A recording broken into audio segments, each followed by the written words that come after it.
And so he says to you today, exactly in those words from Hebrews chapter 4, that we have rest today.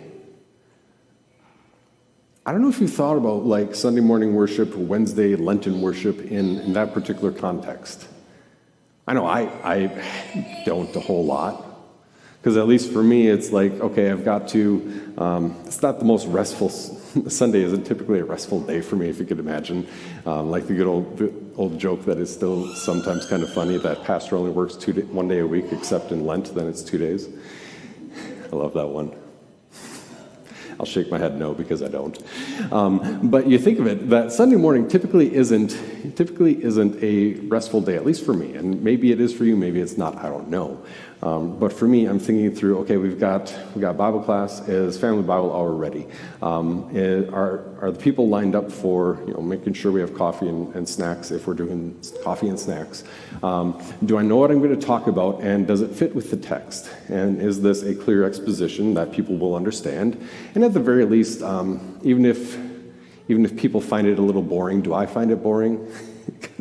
That's kind of my red line, is if Pastor Hagen is getting bored with the sermon, you gotta wrap it up, right? Yeah.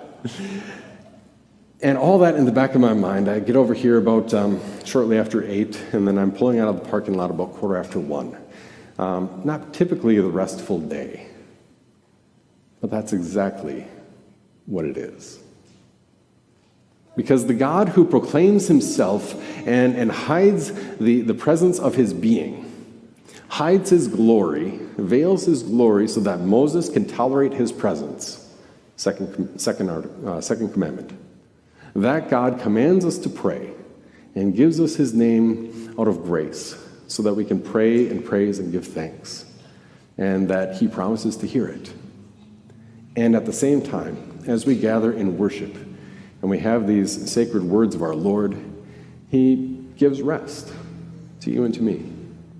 To say, dear friend, if it's been a hard week, lay your burdens at the door. If it's one of those times where your conscience is really dealing with you, then bring that conscience to the cross. And if it's one of those days and one of those weeks where sinful flesh seems to be winning, well, here's the sword of the Spirit to cut through all of that, to get to you, to bring you rest. And that he comes not as a hiding Moses as if Moses were in the cleft of a rock, but he comes with all of his name, all of his goodness, all of his blessings, all of his characteristics, because where he is, there he is with all of who he is.